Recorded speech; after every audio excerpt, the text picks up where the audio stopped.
So the next question has come in from Angeline, and she says, I have a 5.4 centimeter benign thyroid nodule.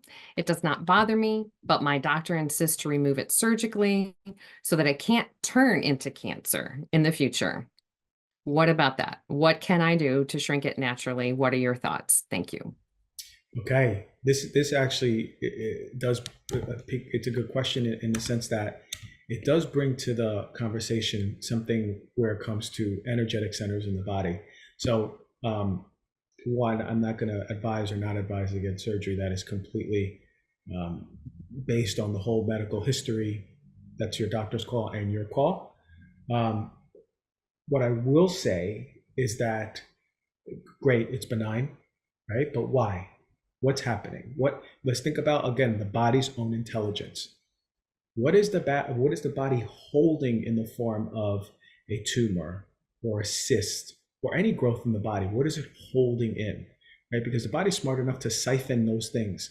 Is it holding in? Because I mean, there's been many breast cancer studies where they've opened it up and found different sort of toxins in there. They found chemicals inside of the tumor.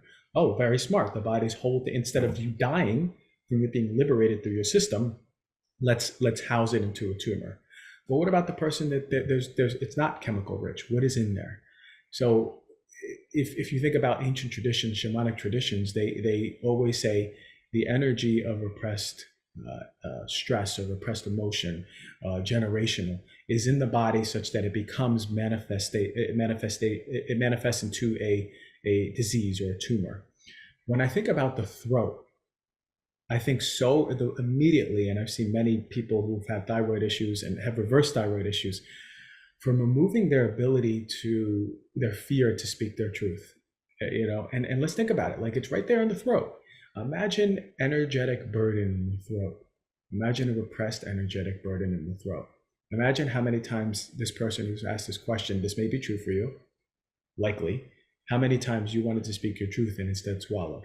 And how many times did that happen? Over and over and over. Now imagine the signal you're giving your body, right? We have to think about energy before matter, or interchangeable with matter, right? E equals mc squared. Energy becomes matter times the speed of light. It manifests as matter. So what happens when it's in an energetic state before it is matter? It's repressed, it's held.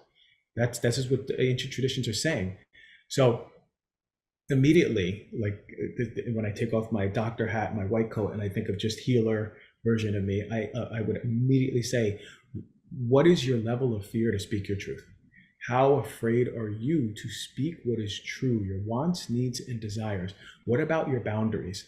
Can you speak them? If not, if there is a part of you and you have struggled with speaking your truth because you have so much fear, because it is a signal that has been given to you since you were a child, if that constitutional weakness is in her throat, then it will manifest as thyroid dysfunction. This is the way that I look at the energetics of disease before. This is more, for me, more important before I even look at what is the nutrition, because it's the energetic signal that is giving the input, the epigenetic input to the cells of the thyroid. So if there's stress in that part of the body, what do you think the cells are getting? Stress. The signal that it's getting every single day, stress. So what's it doing with that energy? So let's think about it that way. Really coming from the point of, okay, this is my body telling me something's being held here in the form of a benign cyst. Could have been worse, can be worse. It's my responsibility now to tune into my body and speak my truth to my husband, to my dad, to my brother, to my mom, to my sister, to my coworkers, to my boss, whoever it is that needs to hear your truth.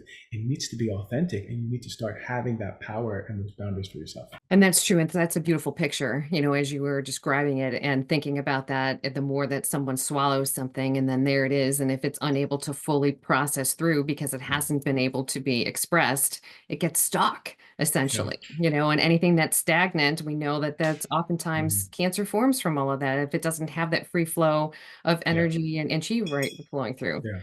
Um, okay. Thank you for that.